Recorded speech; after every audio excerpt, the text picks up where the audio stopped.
Siya si Gab Visera, nagmula sa Negros Occidental. Layunin ay tumulong sa mga nahihirapan, karamihan. Kasikap, magandang araw. Dito tayo ngayon sa Purok Paho, syudad po ng Sagay City. At meron po tayong tutulungan dito na isang tatay na nangailangan ng tulong. At inilapit po ito sa atin ng isang concerned netizen. So, samahan nyo kami at alamin natin ang kanyang sitwasyon. Ayan, dito raw yung bahay ng kanyang amo. At dito natin pasamantalang interviewin kasi yung bahay pala nito nasa housing. Tutuloy tayo. Tay, mayong hapon.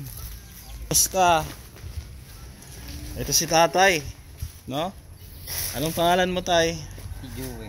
Tatay Joey. Ilan na mo edad, tatay Joey? 59 years old na. Tay, bago ako magtanong pa na ibang katanungan, magpakilala mo lang ako sa'yo, no? Ako si Kuya Gab Visera. Oo, charity vlogger dire sa Negros Occidental. So, gabulig ta sa atong mga kababayan. Ambis kan sa gamay lang abulig, no? Makatulong man lang, no? Kahit konti. So, tay, anong nangyari sa'yo? Anong trabaho mo ngayon? Nandito naggawa ng nagabulig-bulig. Gabulig-bulig. Gabulig-bulig yan bisa pa nung nagkakaroon ng... Tumutulong-tulong ka, no? Oo. Kanino ba ito? Bahay ng amo mo? Ano bang trabaho mo dito, tay? Hindi lang sa bulig-bulig yan bisa pa. Sa ladi nga panilhig. Okay. So, para magpaon lang. Naglilinis ka dito sa bakuran nila sa palibot. Tapos sa kapalit nun, binibigyan ka ng pangkain mo. Bakal pagkaon. May nagsabi sa akin, may bahay ka din daw sa housing. Meron ba? Oo, nakuha man ito ay pagin man tumuman. Hindi pa tapos. Ayan, so okay, tayo. So pasensya ka na, nagtatagalog ako kasi karamihan sa viewers natin Tagalog, no? Kaintindi ka man Tagalog, no? Kaintindi man gamay. Ayan. Laban Bisaya, no? Ilonggo, no? May asawa ka pala dati, tay. Sana yung asawa mo? Manila, bugay na kami ng Bulacan. Nasa Manila? Naghiwalay kayo? Kasal ba kayo, tay? Kasal? Oo. Kasal kayo? Tapos may bata kami sa Kabilog. Yung anak nyo, isa lang? Oo. Nasaan na yung anak mo ngayon? Sa Kabilog. Nasaan siya? Oo, na-aksidente patay. Na-aksidente patay? Hindi ko obra ka mo. Babae, lalaki? Laki. Yun, kalungkot naman, no, tay, no? Nag-iisang anak mo. Tapos, na-aksidente pa, namatay pa. Yun yung kasama mo dati. Pud-upod mo. Pud-upod yung balaitan eh. So, nakaawa naman yung sitwasyon mo. Yung asawa mo, wala ka ng kontak? Wala na, mga 20 anyos na. 20 anyos na? Nung ikaw ba ay bata-bata patay, nagtrabaho ka rin sa Manila dati? Hindi. Sa diri lang.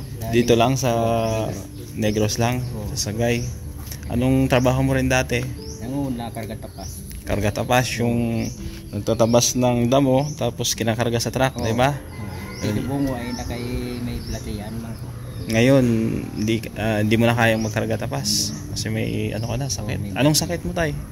Hapo. Hapo? Meron kang hika? Wala ka bang gamot na mini-maintain? Wala kay pigado man. Wala kay pigado? Bakal nga bulong, tatlo lang nga bakal ka.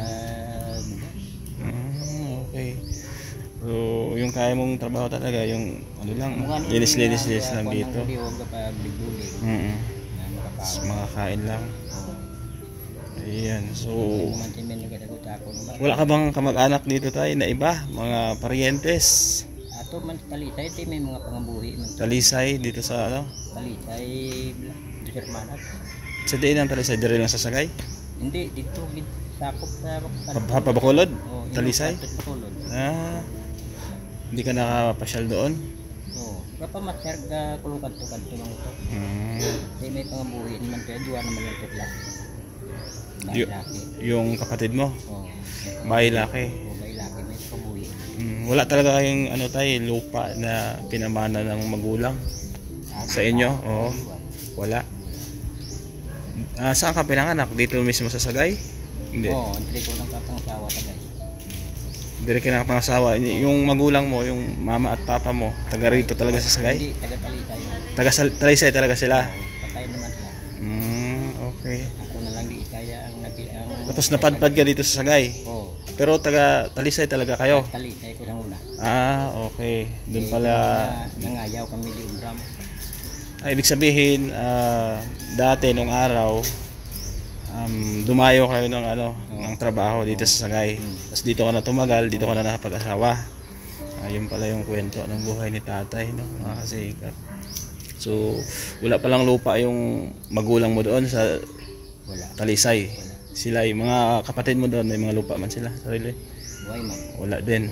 Parang nakikitirik lang ng bahay. Ng asinda mo, Ubra man sila. Asyenda din, mga trabahador. Trabahador kami. Kasi napakahirap ng buhay, mga kasikap, no? Ito yung kadalasang trabaho nila. Ngayon, saan ka natutulog? Dito sa housing, kapuli ko kunapon. Sa housing, yung bahay mo doon na hindi tapos, na sinasabi mo. Ano yun, in-award sa'yo ng government? Oo, hindi ko ng gobyerno. Pero may mga nakatira na doon, may mga tao na. May mga tao naman. Tapos sa araw, dito ka, tulong-tulong ka sa kanila. Okay.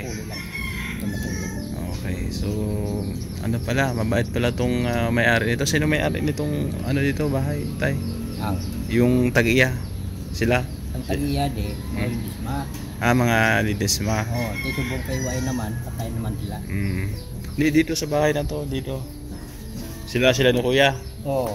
Okay. Kaya nga ako nga Iloy batang una. Kaya okay. Tindog sa unang Iloy ko sila mo. Ibig sabihin, sila yung nanay-nanayan mo noong araw dito. Pagkasalagid bala na ako. Sila yung kumukup sa'yo, no? Ayan. Ito dugay naman ko dito mo. Matagal ka na pala dito nagtrabaho sa kanila. Mga ilang taon na tayo, mga pila katuig na. Dugay na kaya lin sa pangasahang tiro ko, tripo naka-ubra gidya.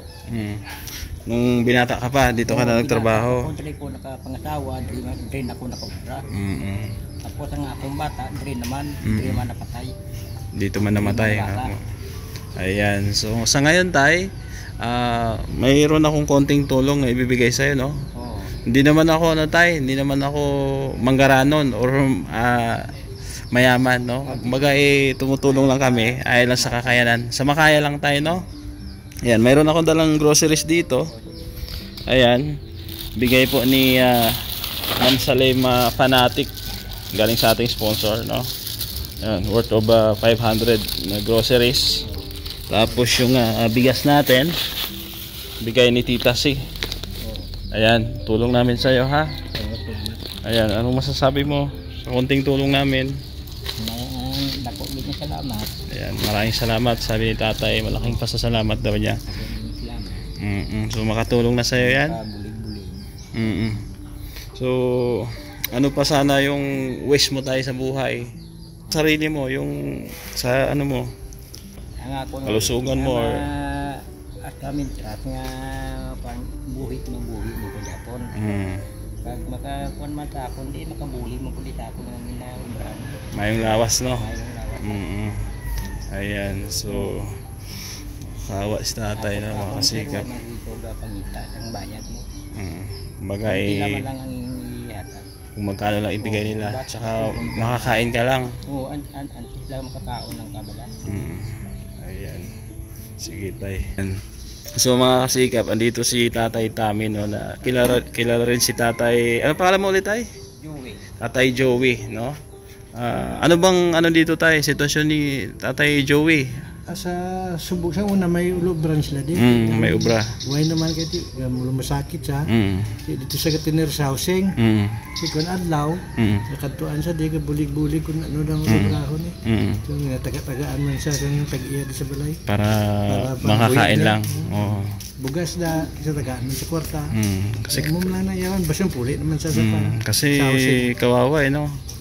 Walang nang anak, walang asawa. Patay na yung bata. Patay na iya bata.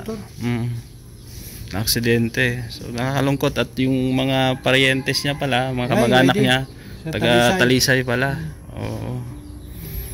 Ayan. Ayan, so buti na lang merong dire kada adlaw dire siya. Merong mabait na ano no, na pumupkop sa kanya no. Pagkapon tagal alas 4:30 alas 5 puli naman siya. Puli na siya sa housing sa Balay. Siya lang to isa sa housing. Thank you tay ha. At ano pala, kawawa pala ito si tatay. Salamat tatay. So ano tay, ang maipayo ko sa iyo, ano lang, alagaan mo lang yung pangatawan mo, no? Huwag masyadong magpasobra sa trabaho. Why, ano? Oo. Kumbaga, wag pilitin kung hindi kaya. Naman ko gubra sa mga mabungkat. Tapos, wag pagutom or ano pa man. Kasi di ba may sakit ka, may tinitik ka ng gamot, may gamot ka ba na ano dyan, maintenance? Wala naman. Why na? Wala na. Kaya why man tayo Wala na ibakal. Yan, sabi ni tatay. So, kung may magbigay sa iyo tay ng pambili ng gamot, okay lang naman, di ba? Okay naman. Oo. So, sa mga sponsor po natin abroad, no, na gustong tulungan si tatay, kahit pambili niya ng gamot or pangkain-kain niya, ay welcome po kayong tumulong sa kanya. Ano, tatay Joey? No? At kawawa po kasi sa kanyang sitwasyon, hindi na po siya makapagtrabaho ng yung trabaho talaga na medyo mabigat kasi may sakit po siyang dinaramdam. Mayroon po siyang hapo, no tay? Hapo or ano ba sa Tagalog ang hapo? Hika, no? Ano tay, mag-pray ka lang ha. Sa ating Panginoon. Siyempre, ang Diyos naman andyan lang, no? Lalo na kung kailangan natin, tumawag lang tayo sa Kanya. Lalo sa mga kagipitan, mga ganyan, mga problema tayo, no? Magdasal lang ha. O sa ngayon, pagpasensyahan mo muna yung konting tulong namin ha, galing sa ating mga sponsor. Pero kung mayroon pang dumagdag tay, babalikan kita dito at ipahatid yung tulong ha. Pero hindi pa ako makapag-promise na may dumagdag, may tumulong pa. Basta mag-pray ka lang ha. Ayan, so thank you tatay. May ara pa din salamatan. Kung may ara pa nga magbulig, no.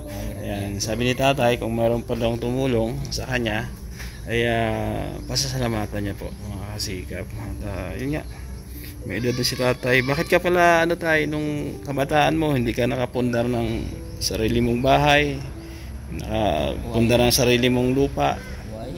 Ha? Kayang housing na ni tarang kuyam na tang gobyerno. Housing. Housing wala. Kumbaga yun nga, award pala sa inyo yun. So nakapangalan sa iyo yung housing na yun? Nakapangalan. Yun na yung pinaka ano mo talaga. Kubo mo. Pambalayara daw. Kaya nakubaan man ito sa pagbagyo ba? Dyan sa likod. Kaya mo ito yung tagaan ko. Housing. Housing. Nakapangalan sa'yo. Naka-award siya. May kuryente ba? Tubig? Meron? Why pa? Wala pa. So ano lang ang meron doon? Tulugan lang. Tulugan. Tubig, kuryente. Hirap nun. Hindi ka makaligo. Kuryente, mainit. Walang electric fan. Iinit pa iway pa suga mo. Okay. Tsaga-tsaga lang muna. Tubig lang na pangayo na sa akong tupan. Okay. So, sige tayo ha. Salamat ha. Tatay Joey, at hangad ko na may tumulong pa sa'yo. Dahil yun nga, sa sitwasyon mo, no? Nag-iisa na lang sa buhay at medyo malayo sa kamag-anak po. May anak nga na isa, kaso nga namatay, no? At sa misis mo, wala kang mensahe doon sa ex-wife mo? Wala ka ng wala ka ng communication sa kanya? Wala na?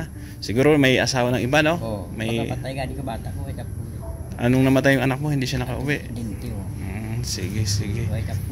So yun na lang muna tayo ha. Ayan, salamat sa inyong time ha. Ayan, salamat din kay kuya, kay ate. Salamat. Thank you tay. At mag-pray ka lang ha. Na sana may makatulong. Salamat po. Thank you. Salamat po mga kasikap sa inyong pagsama. At isa na namang tatay, no, ang ating natulungan ngayong araw sa tulong po ng ating mga sponsor. Ayan, kay Ma'am Salema Panatic, i-subscribe nyo po ang kanyang YouTube channel. Ganun din po, no, sa ating mga sponsor, mga sponsor kay Tita C, maraming salamat. Syempre sa ibang sponsor din natin na laging andyan, nakaalalay po sa atin. Kila Tita Mila Ilis, Tita Nora Arsadon, Ma'am Lane ng Spain, Ma'am Marisa Agdan, Ma'am Beng, Ma'am Grace, Sultan Kudarat Girl, yung kay Ma'am Hana Cantrail, sa inyong lahat na walang sawang nakasuporta po sa atin. Ayan, sa mga anonymous sponsor natin, no? At thank you din kay Ate Sandy. Nagbigay siya ng pang-ayuda din natin, no? Salamat sa walang sawang suporta. Ayan, suportahan nyo rin po yung mga ka-team natin dito sa Negros. Ayan si RB Pastrana Channel, Gumadlas Vlog, Well Fuentes, RB Pastrana Channel at Root Baits Mix Vlog. Siyempre sa inyong lingkod, Gabi Sera, kay Kuya Bal Santos Matupa. Thank you at God bless. Bye bye, pansamantala. Si Gabi Sera nagmula sa Negros Occidental, layunin ay tumulong sa mga nahihirapan, karamihan kasi